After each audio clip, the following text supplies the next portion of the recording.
Okay, graduates, you may be seated. Good morning, everyone. Because of the pandemic, it's been 2 years since we've been able to hold this celebratory event. And as I look out on all your proud, smiling faces, it just reminds me of your perseverance and resilience. You made it so that we could celebrate your accomplishment today. On behalf of Avalon University School of Medicine, I would like to welcome you to the 2022 commencement ceremony. At this time, it would be appropriate if everyone would silence their electronic devices. Thank you. Ladies and gentlemen, we have come together today to celebrate the achievements of a group of impressive individuals who will be receiving their Doctor of Medicine degrees. I know that you graduates think this day is only about you, but please realize that some important team players have helped you to get to where you are today. That's you, family members and friends. You also deserve some recognition. These graduates are important to you in your life, and I know that you're justifiably proud of their achievements. So that being said, ladies and gentlemen, your Avalon University Medicine's graduating class 2022. So this is always an exciting day for all of our graduates, family, guests, and Avalon administration and faculty. My name is Michelle Smith. I'm the executive administrator and registrar at Avalon University. Today, I'll be your MC. Graduates, this is your day, your stage, and a testament to your timeless determination over the past 4 years. This day marks a wonderful milestone, not only in your lives, but also for Avalon University, and we all couldn't be more proud of you. You are about to embark upon an exciting, life-altering experience, one you'll never forget. You're about to join an elite group of people who will now be your peers going forward. Our next speaker this morning is Dr. Fatteh. Like you, he too was once a medical student. He went through the rigor of medical school as you did, and he knows all too well some of the challenges that you students had to face. To that fact, Dr. Fatteh has served as a source of guidance and support to many of the students over the years, as well as an advocate. I am proud to introduce Dr. Fatteh, President of Avalon University.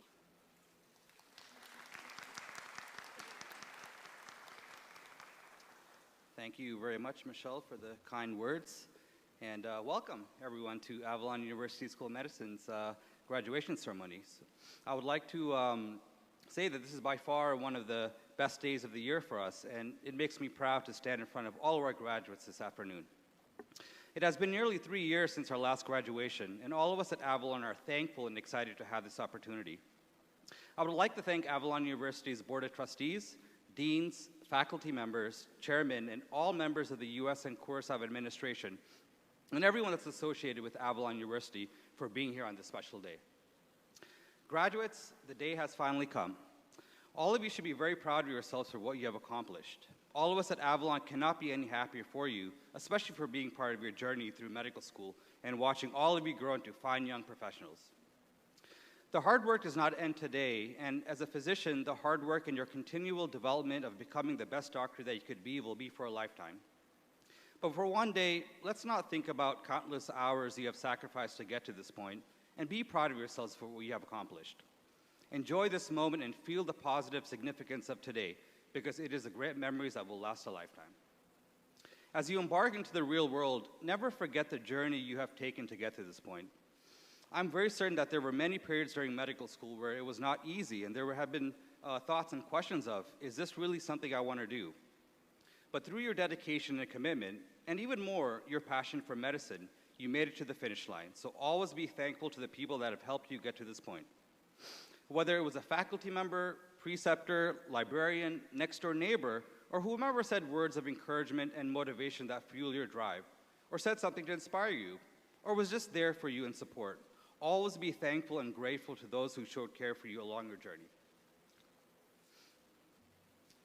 Avalon's core values are education, empathy, integrity, respect, and commitment. As medical doctors, graduates, please continue to exhibit and hold these values as you enter the real world. As our mission statement states, it is now your duty to serve communities locally and around the world, and to be committed to patient safety and public health while maintaining the highest standards of professionalism and ethical behavior required for medical practice. Please do not ever lose sight of your obligations of being a doctor, while carrying yourself with the strength of character that will shine through your patients and to the people that you come across in the world. Today is not only a great accomplishment for you graduates, it is a day in which your family members, relatives, friends, and all of us at Avalon are showing great joy and happiness. You have demonstrated grace, dignity, and perseverance. You have put in the blood, sweat, and tears required, and now you stand ready to receive your medical degree.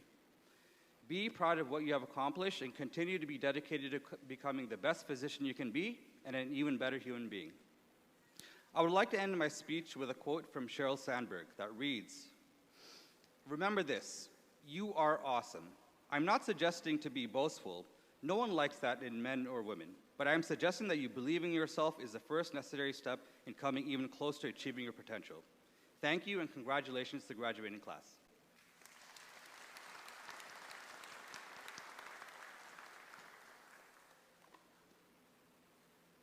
Thank you, Dr. Samir.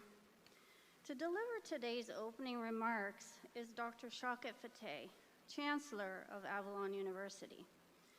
For Dr. Fatteh, this annual event represents the culmination of his vision. Part of his vision is that students of Avalon are family. Part of his welcome to new students is this: you will be accepted with open arms. We embrace you for all that makes you special. Then we push you to become so much more. Your awesome family cheers you on to ever greater accomplishments, and no one will be cheering louder than me as you pursue your purpose in life. I can say I'm proud to be part of the awesome family. It's my honor to introduce our Chancellor, Dr. Fatteh.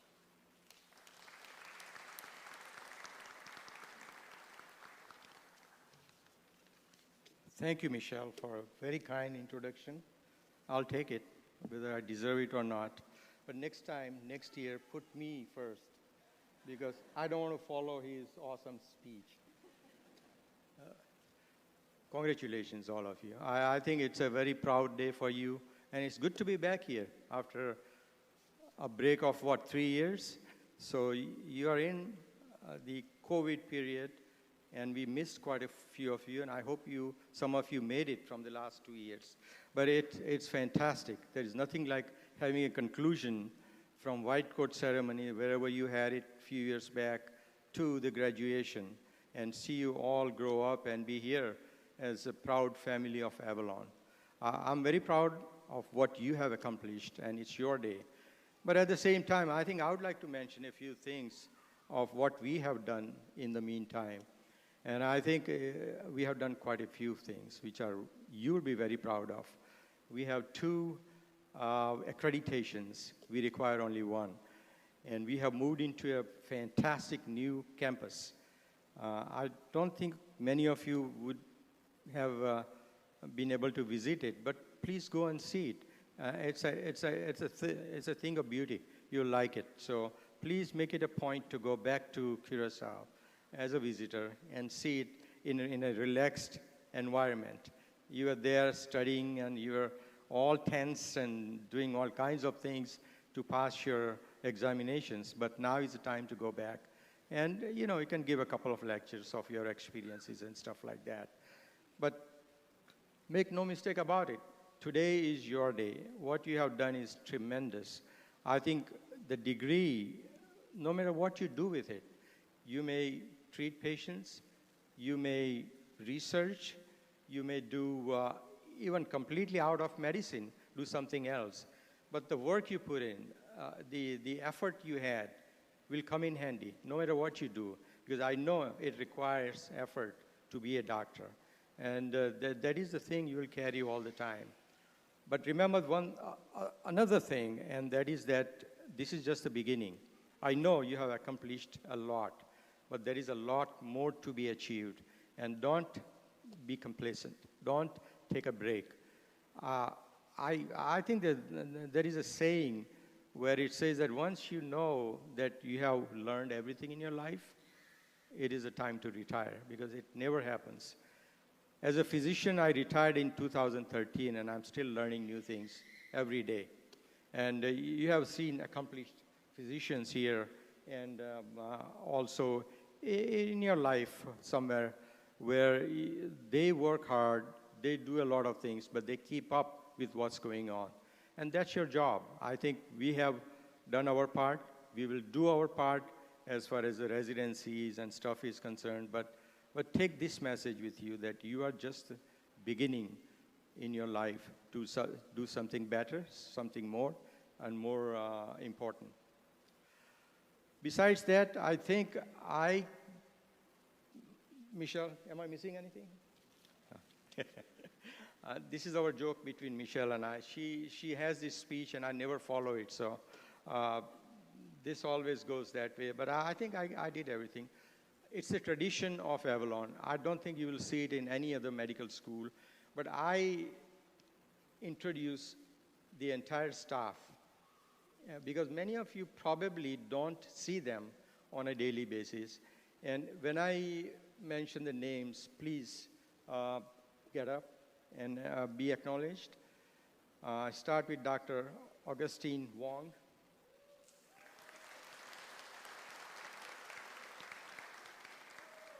Dr. Jonathan Jarvina.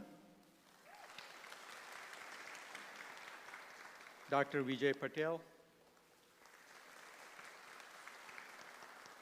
Mr. Dilu Dinani. Dr. Ahmed Kiyami. How come I didn't have cheers like that? I'm missing a good friend of mine, the Chief Financial Officer, Mr. Alan Kopp. He couldn't make it.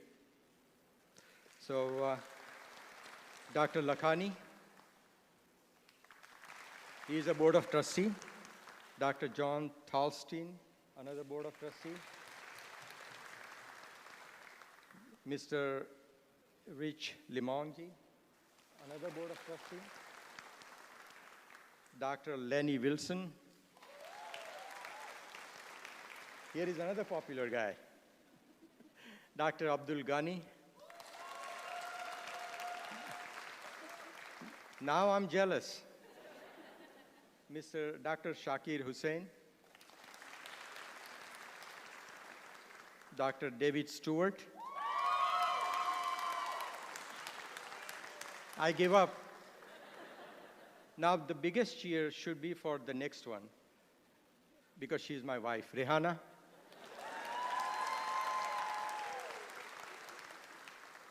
Dr. Samir and Kunzul and family. A couple who is not here, my daughter, my son-in-law, and her 4 kids, Yasser, Rubina, and family. Wherever you are, I mentioned your name, remember that. Another couple, which is the backbone of Avalon in Curacao, Dr. Arja and Dr. Bala.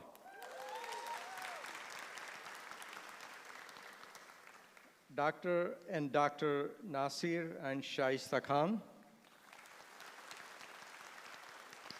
And last but not the least, the Ohio staff. Please cheer for them. Michelle, Tom, Hannah, Sarah, Jackie, Melissa, and Tara. Am I forgetting anything? Joyce. Thank you very much. And again, remember, it's your day. Enjoy it. Have fun. But tomorrow is another day. Start working hard. Congratulations.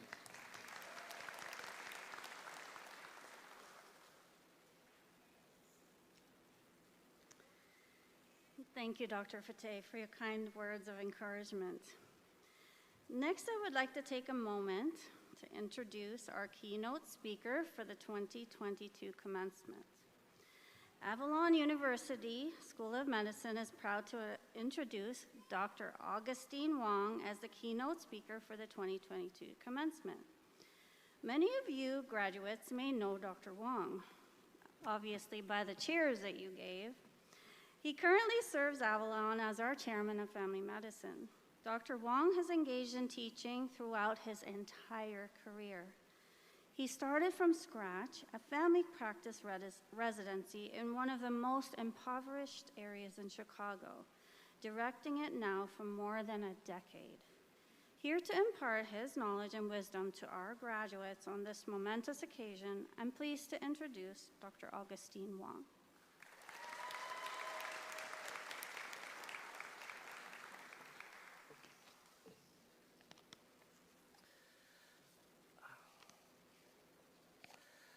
Well, thank you, Mrs. Smith, for the very kind introduction.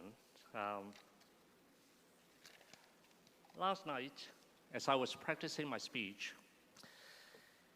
Eliza, my wife, asked me, "Augie, I saw you redrafting and rehearsing the speech over and over again in the past 5 days. For our wedding, you drafted the speech only a few hours before the ceremony. I'm really jealous."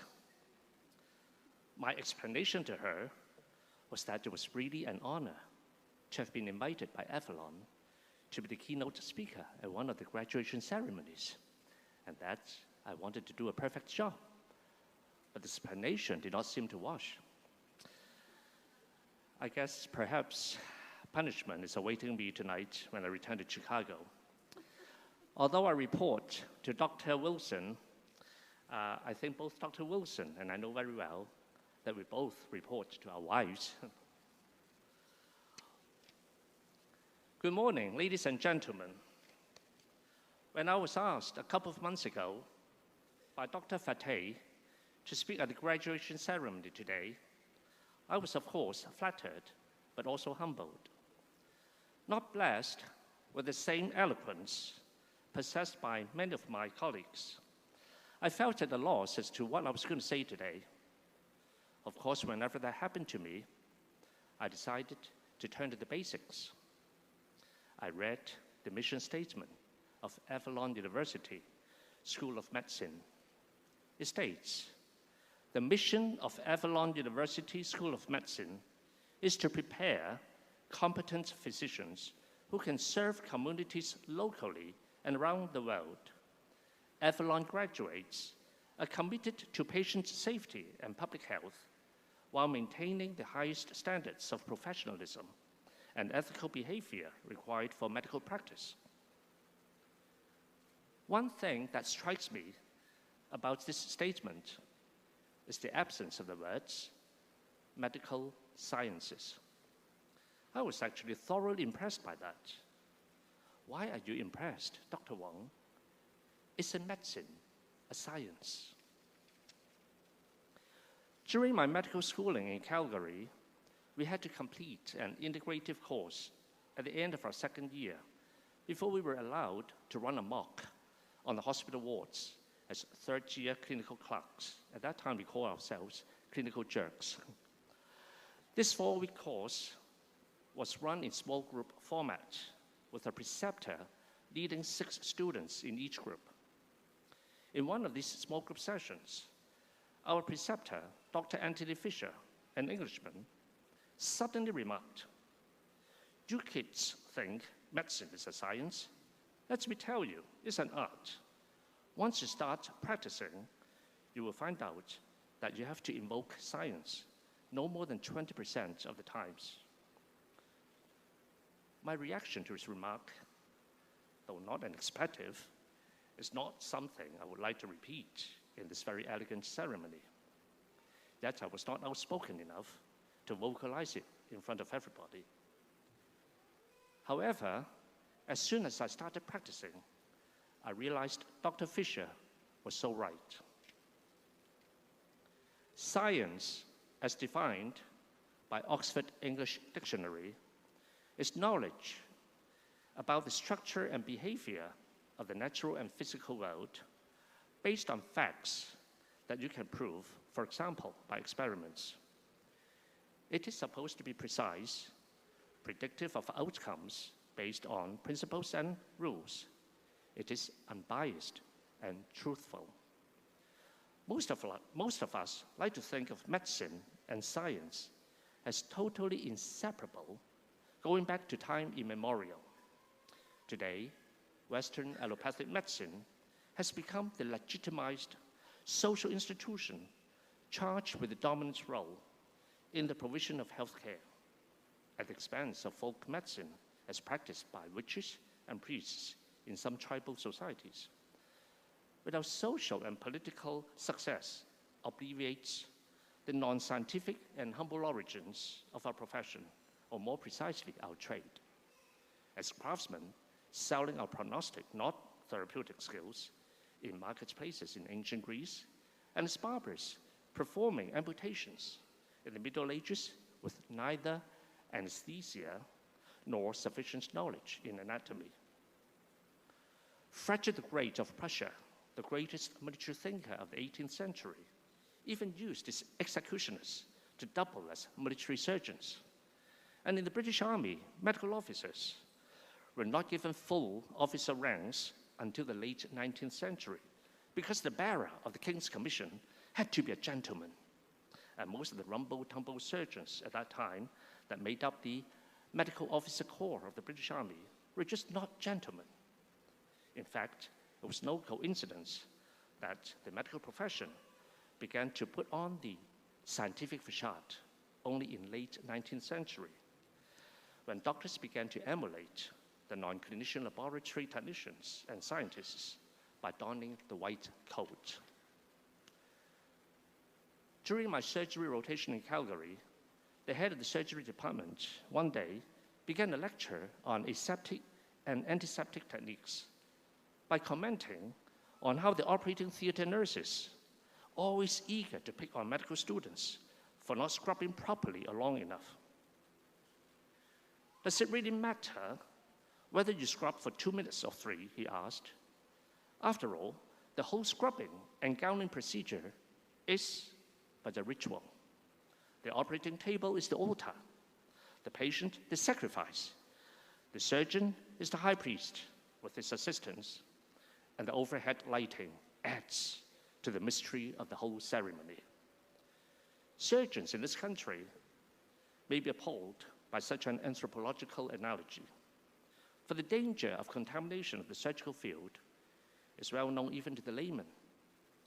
But for a pre-anesthetized patient lying on the table, or a patient going through surgery under local anesthetics, what seems to be everyday routine for doctors and nurses could very well be a rather insensitive and dehumanizing experience, accentuating his sense of helplessness at the surgeon's mercy and asserting the aloofness and near divine status of today's healers.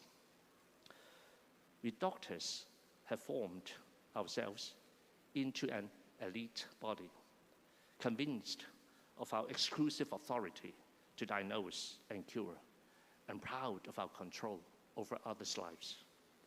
However, in some cases, patients' health expectations have gone far beyond the limited capacity of medical science.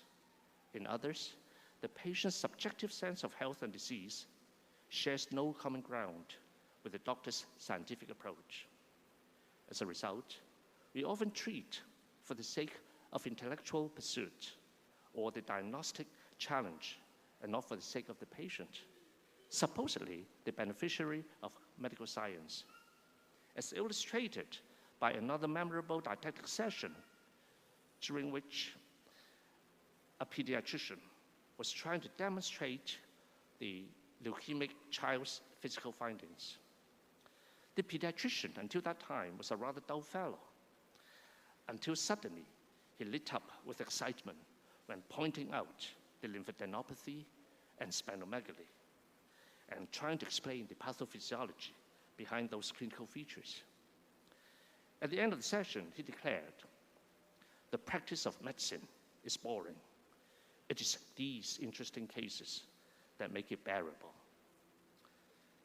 He was the first of the many doctors I was to find out who, fascinated by the discovery of a rare carcinoma, have forgotten that a living, feeling human being is attached to it. Like a war-mongering professional soldier of peacetime, yearning for some action on the battlefield with morbid obsession, we doctors often, whether subconsciously or consciously, seem to enjoy sympathology more than health.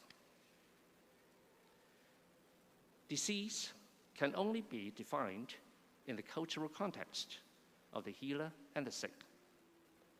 What seems to be just over-worries, which is disease, over one's health in an underdeveloped country may be labeled as hypochondriasis, a disease, in an industrialized state. And what used to be large tonsils to be yanked from a child's throat are now to be removed from the textbook. The decision-making process in the practice of medicine is not like the experimental laboratory at all. It is fraught with the subjectivity of the values of both the doctor and the patient. We do not have to be anthropologists to look beyond the borders of mainstream civilizations into tribal societies for cross-cultural comparisons. Just look at the large economies of the world today. Whereas in the US, the double-blind randomized controlled trial, RCT, is regarded as the gold standard of research method.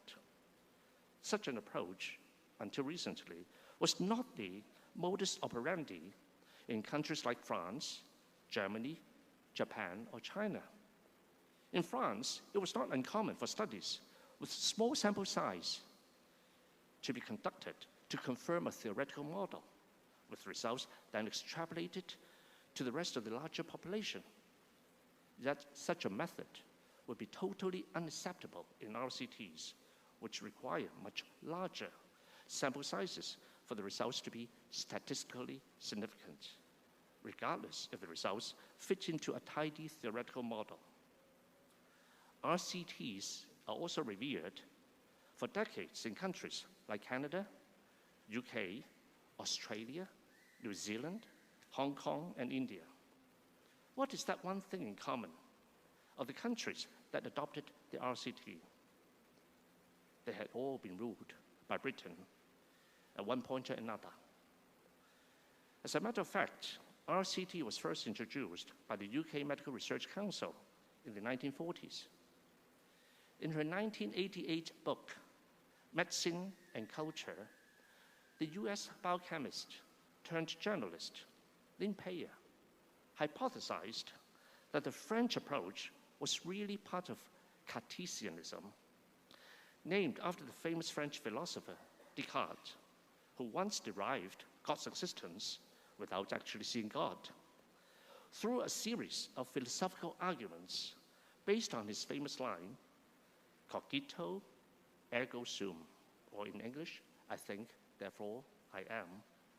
While the RCT reflects the skeptical and empirical national character of the English people, who do not care about whether something should theoretically happen, but care more about whether something actually happens.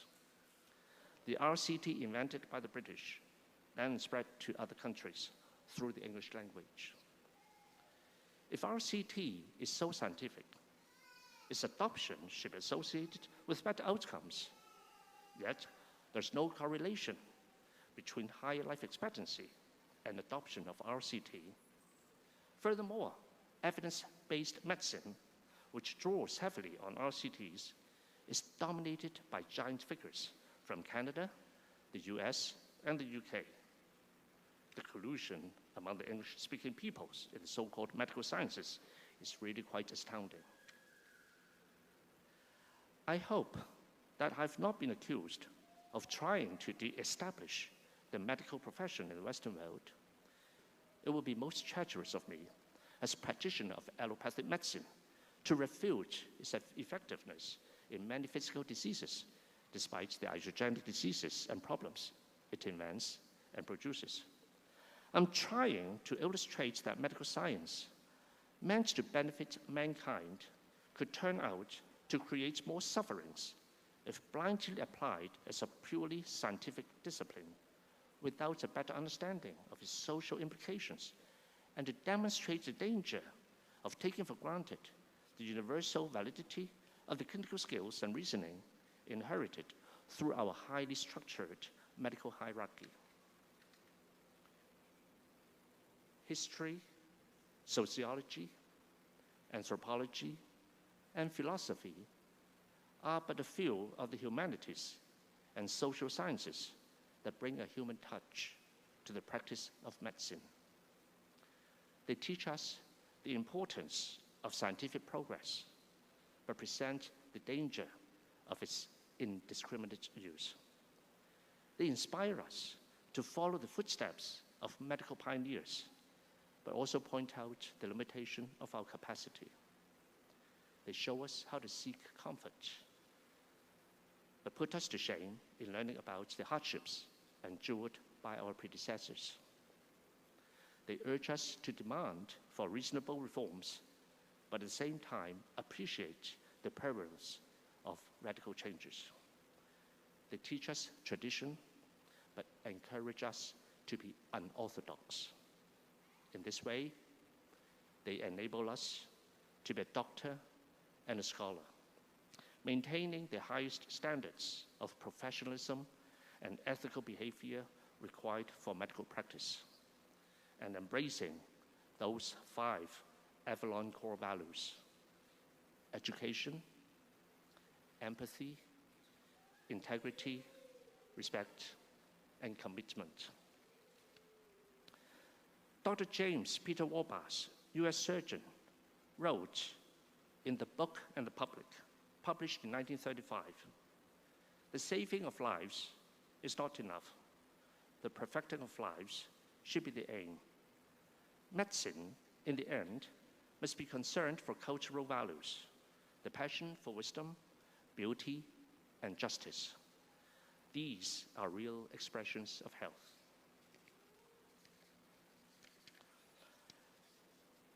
All the Avalon graduates gathered here today should be proud of your achievements. You have come a long way, overcoming many academic, social, and financial burdens.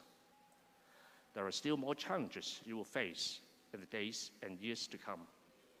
But today, at least, you can put all these worries aside to celebrate your victory day. To quote or misquote Sir Winston Churchill in his Victory in Europe speech on 8th of May, 1945, "We may allow ourselves a brief period of rejoicing, but let us not forget for a moment the trials and efforts that lie ahead."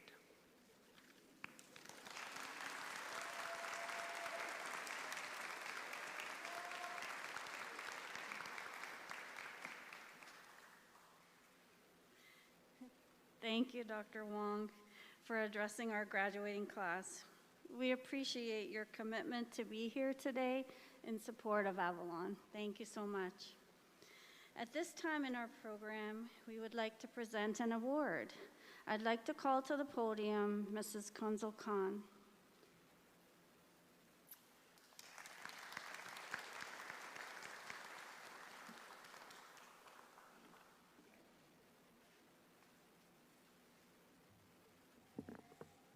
Hello, everyone.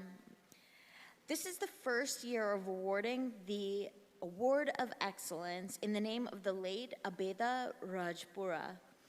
Abeda Rajpura is the sister of Avalon Chancellor Dr. Shaukat Fatteh. Mrs. Rajpura grew up in the small town of Keshapura, India, and soon after marriage moved to England. Being the eldest of 4 siblings, Abeda was the guiding force in her family to continually show a desire and passion for education, and always was giving back to the community. Once her family was established in England, she and her husband opened an all-girls school in her hometown of Keshapura, India, which is currently a sizable and well-established school that includes housing for students from her hometown and surrounding cities. She was the vice president of the school and would often travel back to the school to her great delight and speak to all of her students. Abeda's positive influence was felt by everyone that knew her, and she was always remembered as a strong lady that cared deeply about her family and showed just as much care for the people she knew. The Abeda Rajpura Award of Excellence is to recognize a graduating medical student whom the faculty determined to exhibit excellence. The criteria for excellence includes academic performance, clinical acumen, communication skills with patients, their families, their peers and faculty, as well as community service and contributions to the medical school. Here to present the award for excellence is Mrs. Rahana Fatteh.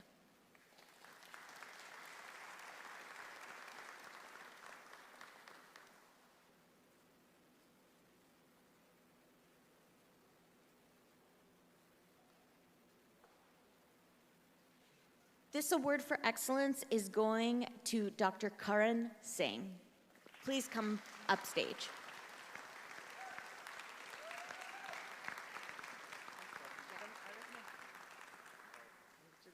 Thank you so much.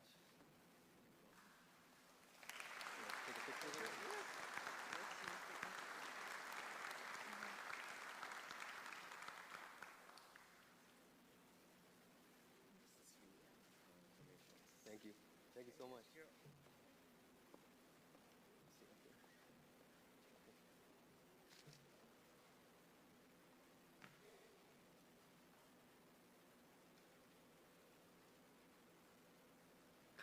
Congratulations, Dr. Singh.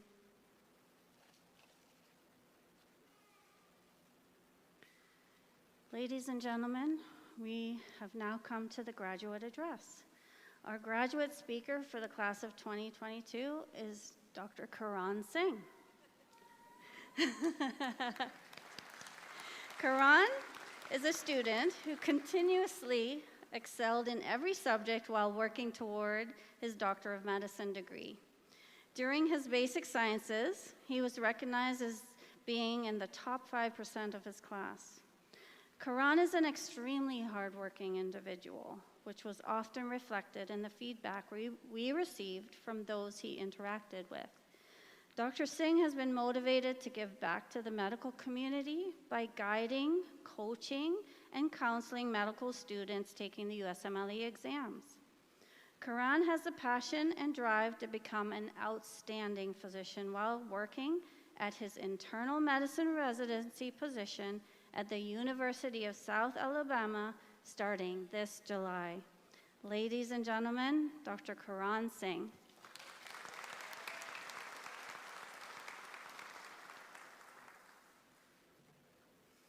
Well, hi everybody. That was a surprise. So my name is Karan Singh. Thanks for having me here. Thank you, Avalon.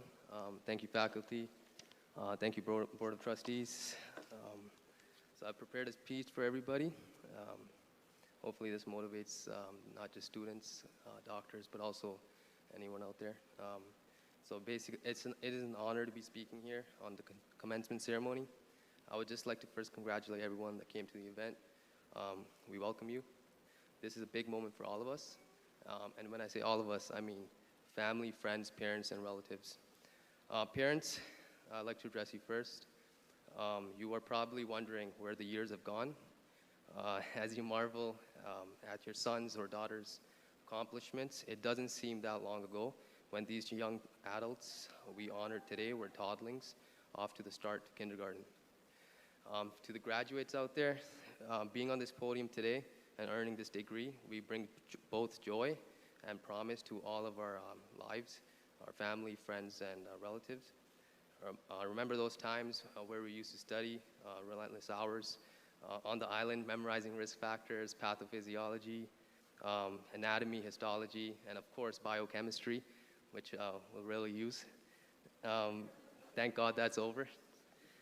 Going from a callow pre-med student now to a more experienced graduate who will face patients' problems head on. We all have learned the importance of putting our patient first.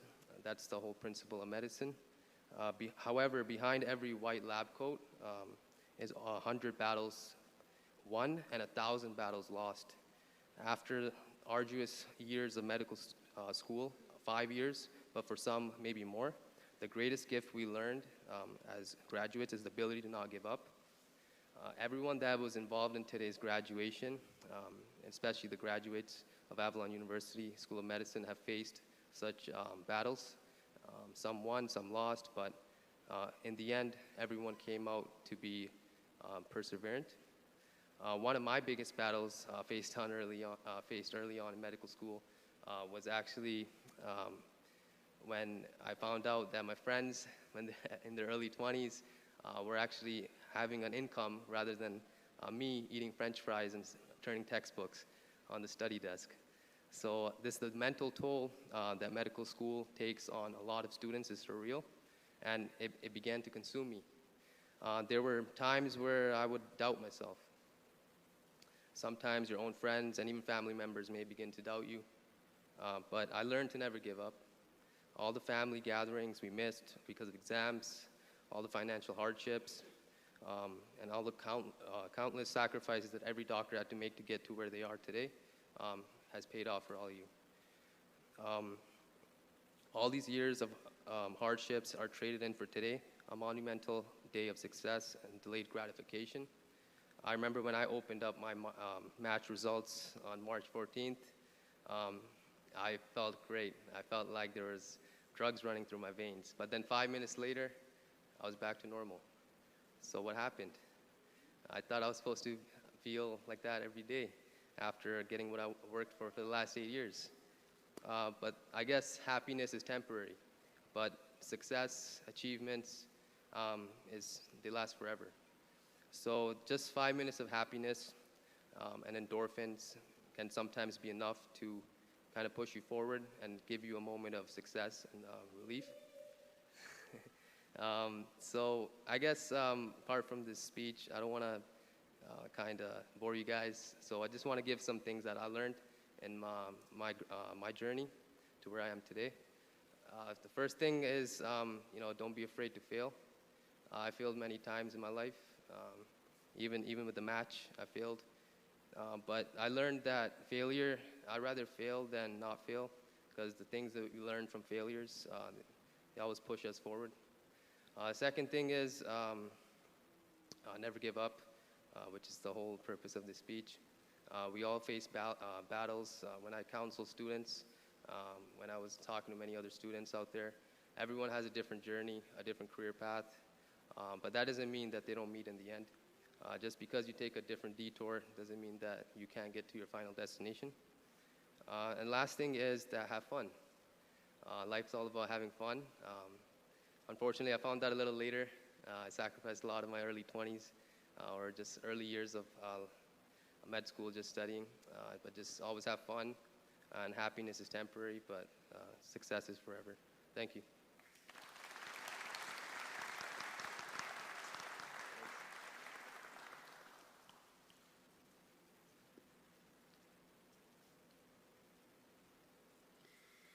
Thank you, Karan.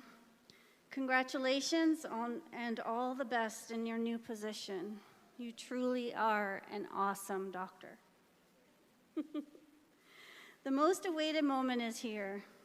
Yes, it's now time we acknowledge the fruit of your hard work and discipline. You will now be receiving your prized degree, a symbol of your accomplishment. Let us now begin with the hooding of the graduates and the presentation of Doctor of Medicine degrees. The hooding of the graduates will be completed by Dr. Abdul Ghani, Dean of Postgraduate Training, and conferring of the degrees will be done by Dr. Fatteh, President of Avalon University. I would like to ask the graduating class to please follow the directions of the AUSOM staff and make your way to the stage. Guests, if you would like to take photos of your graduates, please use the aisle on the left-hand side Please, no one should be in the middle aisle. Please be courteous so as not to block the other guests.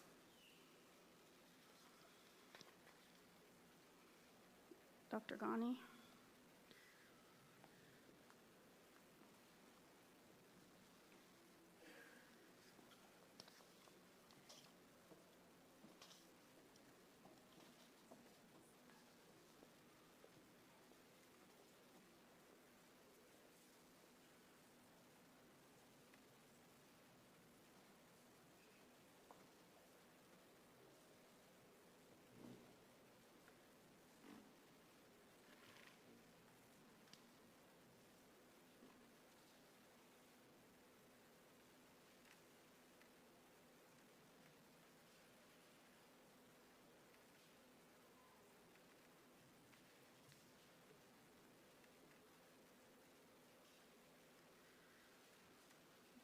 Diana Ati.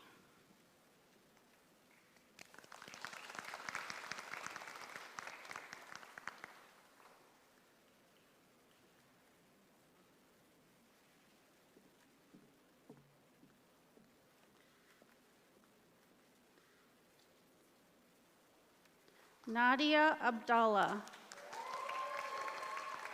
She will be hooded by Dr. Ahmed Kiami.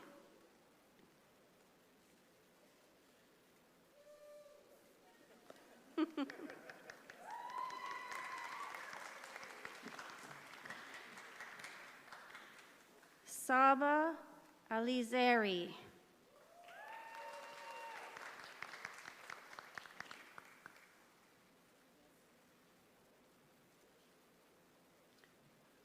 Ramla Ali.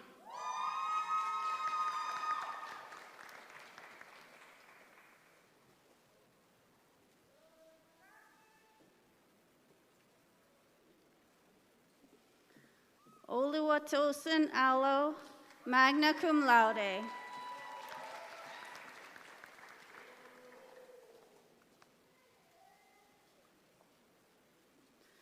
Arham Aslam, magna cum laude.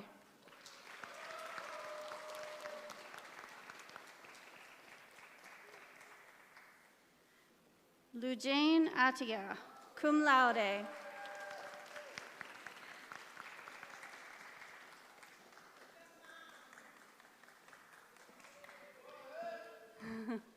Rostislav Bonarenko, cum laude.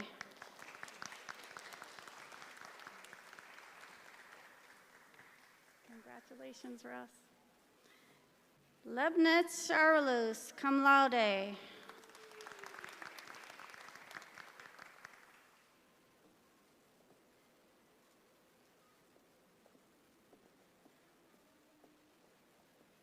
Rachel Cruz.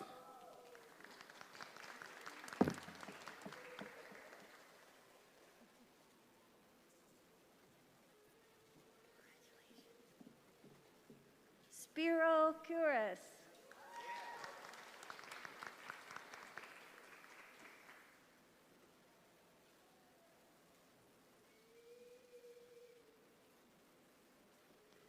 Ryan DeCruz.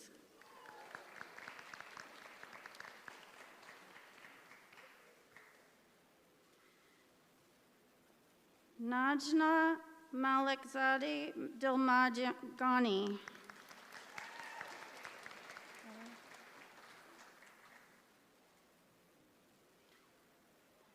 Amarachi A.K., cum laude.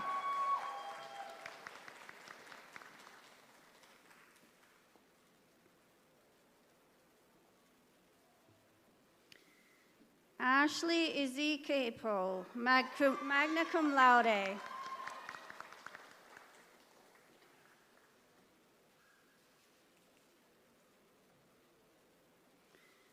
Rathanya Govindaraju.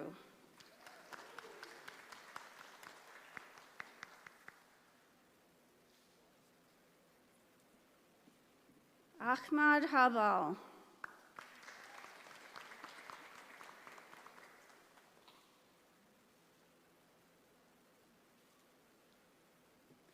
Medina Jansen, magna cum laude.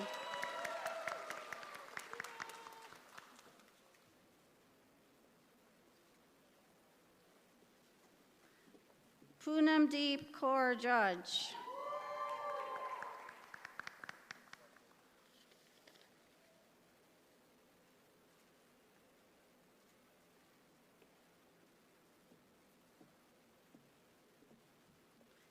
Shine Deep Kaur Judge. Cum laude.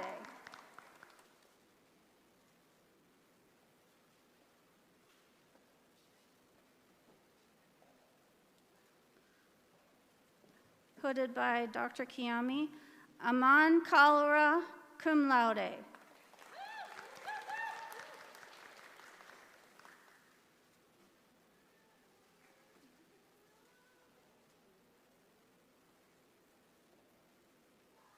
Sabrina Kaur.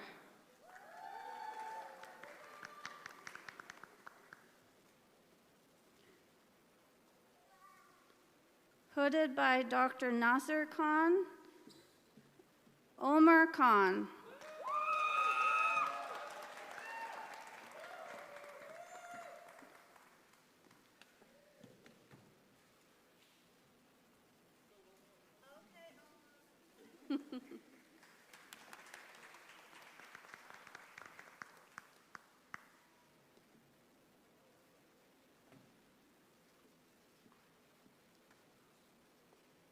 Pema Sai Sarath Kumar.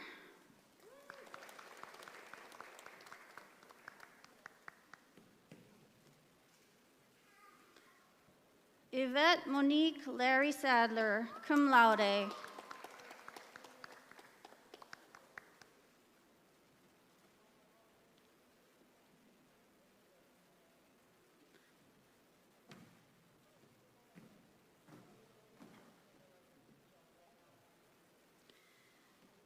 Maria Angelica Leewag.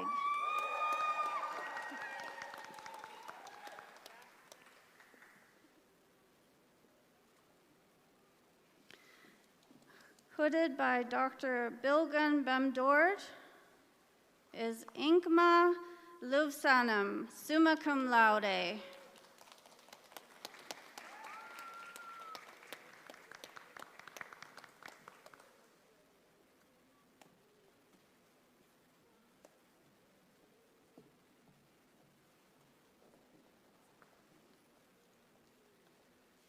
Agatha Benastro.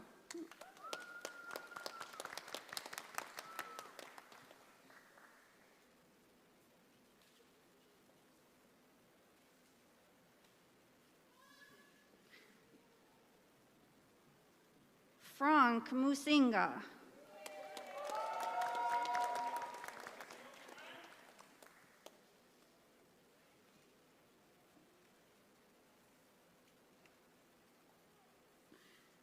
Rohitha Nalam.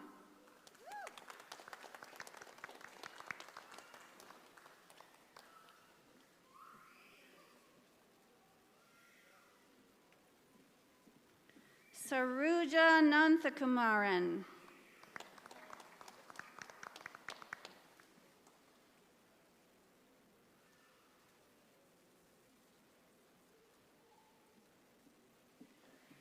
Kashmira Narayana Maharajan.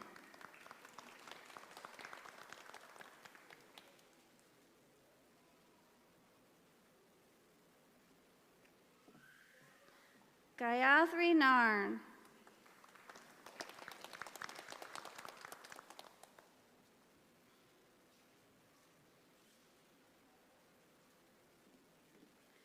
Inkamdalam Waodo, magna cum laude.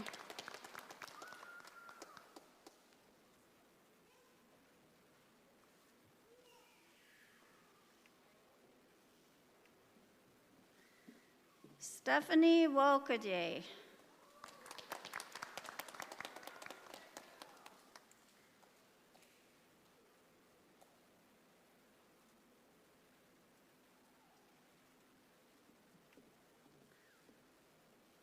Trissa Paul.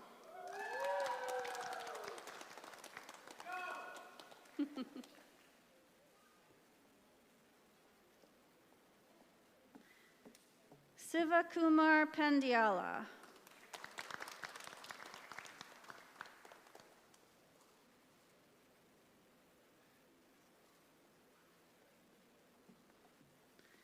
Opamipo Tanubu Raji.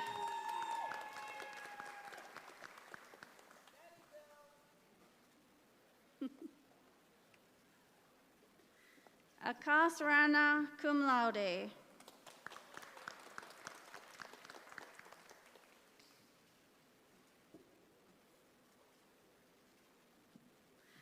Chetan Rao.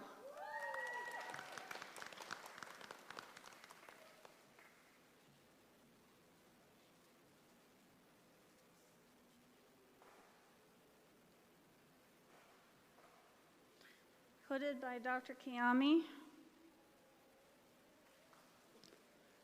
Adil Saeed.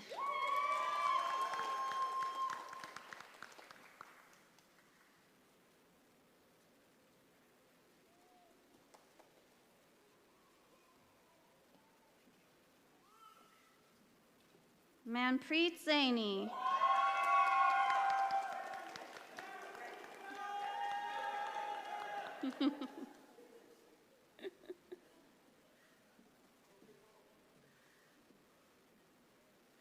Farah Shah.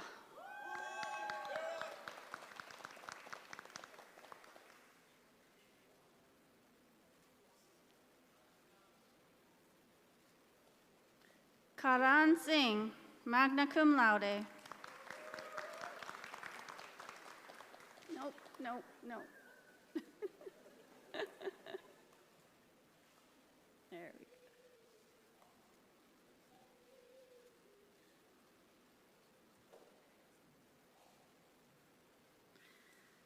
Sarabjot Singh Makar.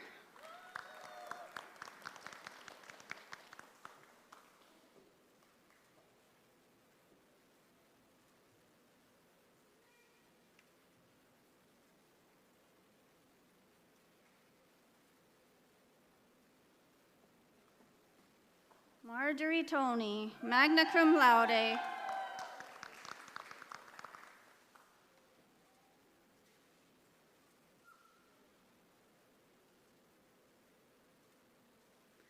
Hooded by Dr. Kiami, Michael Patrick Valderrama.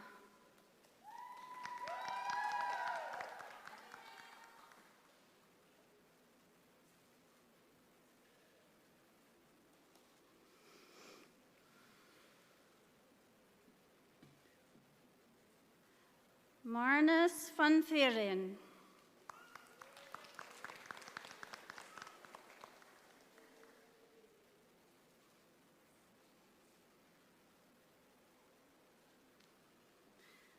Pavan Vemula.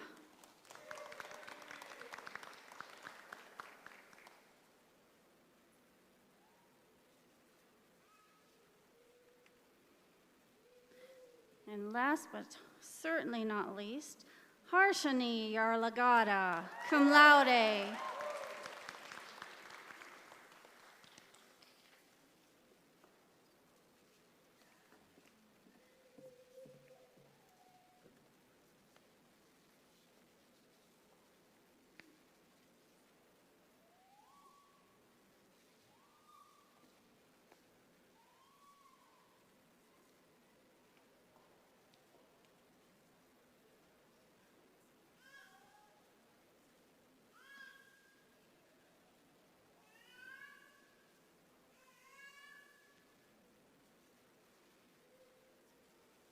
Love those smiling faces.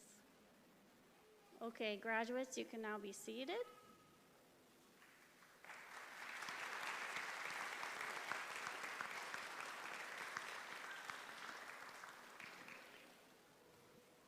Actually, I'm sorry. Can you stand up again? I made a mistake.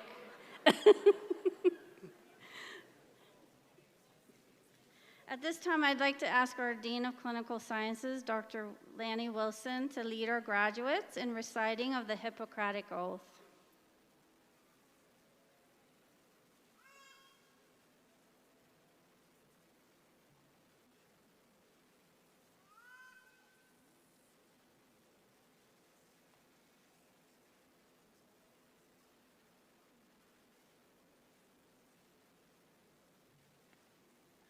Good morning and congratulations. I had to clarify with Michelle. It says on my part, Hippocratic oath and tassel exchange. You don't have to tassel your exchange or exchange your tassel. Just leave it right where it is. On the last page, for all of those in the audience and for our graduates, there's a copy of the Oath of Hippocrates. Dr. Fatteh had talked about us as being a family of medicine here at AUSOM, but by reciting the Hippocratic Oath, you really become the family of medicine for all times, throughout the world. This is an oath that is repeated by graduating classes. I did it 40 plus years ago. Hopefully your children will repeat it one day as you proudly repeat it with them. If all those in the audience would like to read along with us, I will give you a few words, a phrase, and then you'll repeat after me. So, ready to go? The Oath of Hippocrates. I do solemnly affirm, as did the ancient Greeks, by all that I hold most sacred, that according to my ability and judgment, I will keep this oath and its stipulations. I hold my teachers in this art are equal to my own parents and extend to them the respect and gratitude which is their due.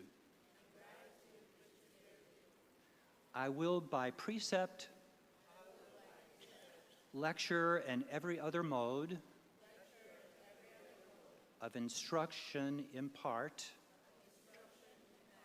a knowledge of the art to my progeny and those of my teachers, and to disciples bound by covenant and oath according to the law of medicine. I will follow that system of treatment which, according to my ability and judgment, I consider for the benefit of my patients and abstain from whatever is deleterious and mischievous. Doing a great job. We're halfway there. I will exercise my art solely for cure of my patients and the prevention of disease, and will give no drugs and perform no operations for a criminal purpose, nor for less suggest such a thing. Should have been far less, sorry about that, nor far less, but that was my fault. Nor far less suggest such a thing. With honor and dignity, I will practice my profession, not permitting consideration of religion, nationality, race, or social standing to intervene between duty and my patient. Into whatsoever houses I enter, I will go for the benefit of the sick and will hold myself aloof from every voluntary act of wrongdoing or corruption. Whatever I may see or hear in the lives of others, which ought not to be spoken abroad, I will not divulge, reckoning that such should be kept secret. Finally, while I continue to keep this oath unviolated, may it be granted to me to enjoy life and the practice of the art respected by all people in all times. but should I trespass and violate this oath, may the reverse be my lot. Well done.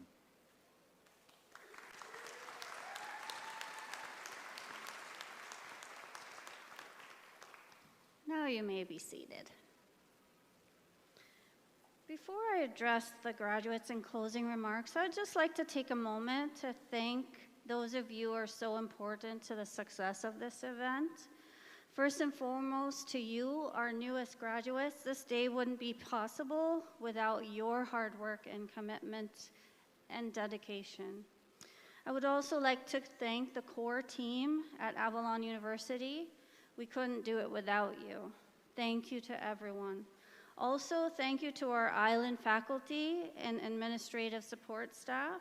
The remarkable support provided to these students has been instrumental in their successes. Thank you to the staff at Stambaugh Auditorium. Thank you to Terry for providing photography services. And finally, to all the preceptors and coordinators of Avalon University who work so hard with our students during rotations. You continually give back to education and are crucial to the success of our students. So, today is the culmination of what I'm sure has been a challenging and hopefully also a rewarding experience. You'll be feeling a great range of emotions, relief that you've made it, pride in your abilities, a sense of reward in the recognition of your qualification, and perhaps also a sense of excitement and expectation as you think ahead to the next leg of your journey and what adventures and opportunities that will bring. But stop and reflect for just one moment. Think back about all that you have been through to arrive at this very moment. Keep in mind that one day you will have the power to make a difference. Use it well. This day signifies a new beginning for each and every one of you. But never stop learning, never stop asking questions, and never forget that medicine is an art as well as a science practiced by doctors and researchers who bring to the bedside and to the bench not only technology and training, but also their humanity, caring, and concern. In addition to earning the degrees conferred upon you today, you have earned the right to be associated with an elite group of people. Today you hold something that few people are privileged to sign behind their names, the letters MD. So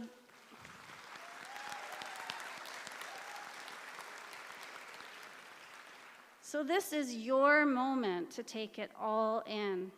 As you immerse yourself in this experience, as you take in the final moments of this graduation ceremony, give a thought to what is to come. Stay humble and stay strong. Work hard and appreciate all you've got.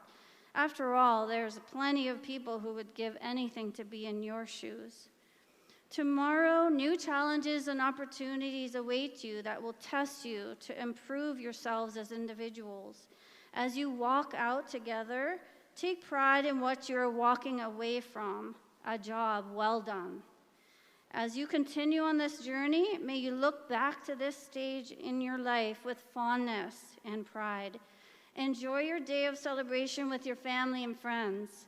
On behalf of everyone at Avalon University, congratulations, graduates. We are all so proud of you. You worked hard, you succeeded, and now you should celebrate.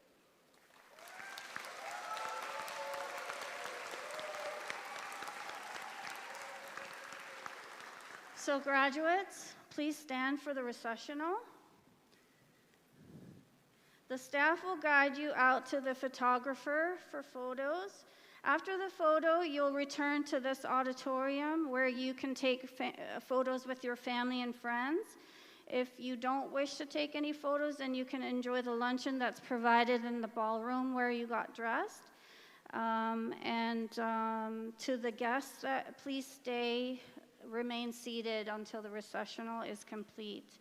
Family and friends, please remain in the auditorium while the class photo is being taken. Because of time restraints, Family is not permitted to be in the vicinity where the large group photo will be taken. If you stay in here, that way when they come back, it'll be quick and we can get those family photos taken. Then you can make your way down to have luncheon in the ballroom. Thank you, everyone. The recessional will please proceed.